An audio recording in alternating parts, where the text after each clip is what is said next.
bread of life and how Jesus is that bread of life for all of us. There's similar things that human beings strive for and respond to. And in a word, it's one word: happiness. What brings us happiness? Lately, I don't know if you've seen this video. There's a couple of different ones of a little kid. It's at Christmas time on Facebook, and he has a big present, big box, sent by his dad, who's over in Iraq or Afghanistan. And the kid opens the package, and there's another box inside. Oh my God, so the kid is saying to his mother, "What's this?" He said, "Just keep going." He opens another box up, and another one, and another one, and about 20 boxes later, he comes to a small box, a real tiny box. And it has just a piece of paper about that big in it, and it says, "Surprise." And as he looks at this, he said, "What is this?" to his mother. "Surprise." "Surprise what?" And his father walks into the room. That kid couldn't have got a better present, and you could not see more happiness on anyone's face in the world.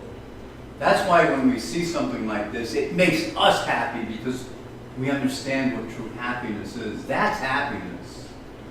Not seeing your dad for probably a year, and then all of a sudden him walking in. What a surprise.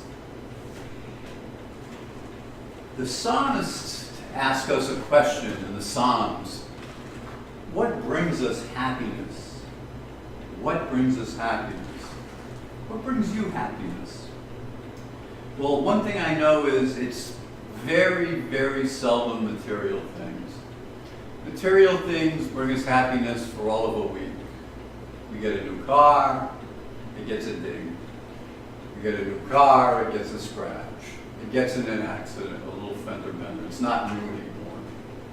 We get a new house, and in 2 weeks we say, "Oh, I wish the color was different on the wall. Oh, we should have another light socket in this room. Oh, I think I need more closet space."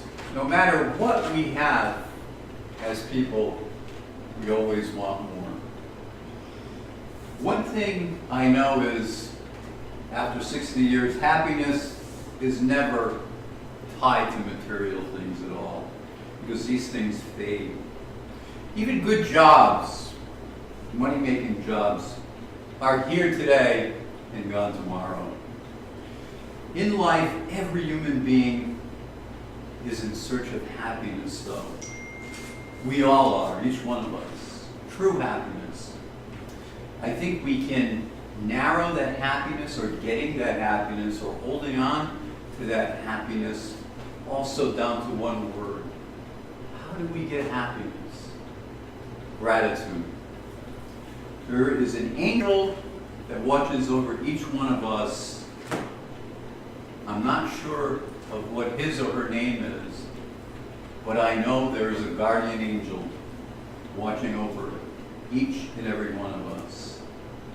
But sometimes we forget about this in our busy world, in our busy jobs, in our busy lives, that God sends angels to us. Gratitude for life when we wake up in the morning, just getting out of bed and saying, "Wow, I made it another night." Gratitude for the small things in life that bring you joy, for the people around you, even the crazy people around you, your husband or your wife who drives you nuts. These are the things, when you think of it, the things that, the idiosyncrasies that drive you crazy are the things that you love most about that person. You might complain about these things to everybody who will listen, including your spouse. But these are the things, after a lifetime, that are endearing. It's not perfection that makes us happy in our spouse or in our family or in our friends. It's the imperfections that we fall in love with, even though they make us crazy. Yesterday I preached a homily at Ava and Tom's son Scott and Brandy's wedding.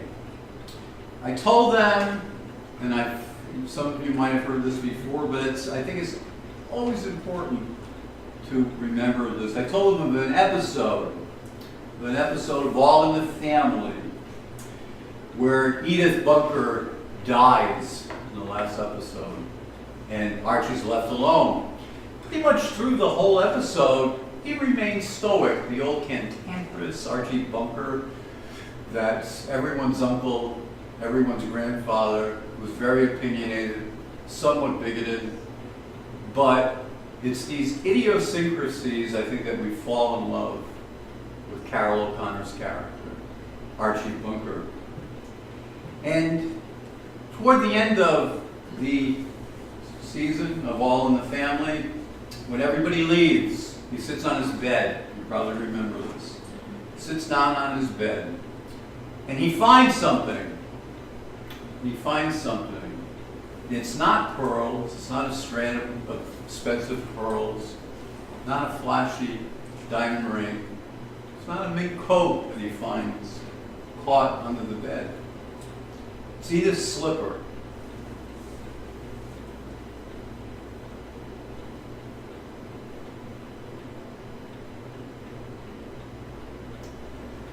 And at that point, he begins to weep, because it was something regular to her.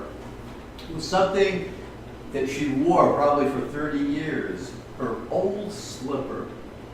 And at that moment, his gratitude for Edith came on that screen. He truly loved her despite his constant haranguing of Edith, and she could never do anything right. But he loved her, and loved her like no other. Many years after that, Carol O'Connor, in an interview, said that he truly cried in that episode. I never realized that. He truly cried. He said that wasn't acting.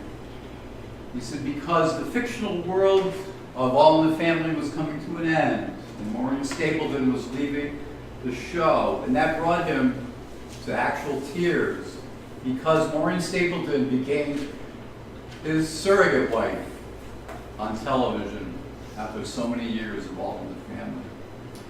So today, if you're seeking happiness, don't seek it at Macy's, don't seek it at Vidi or in the Hamptons.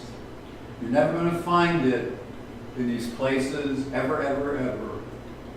But just thank God for your life on earth, despite the trials, despite the pain that life gives us.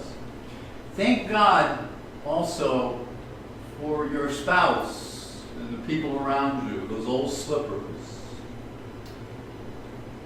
Amen.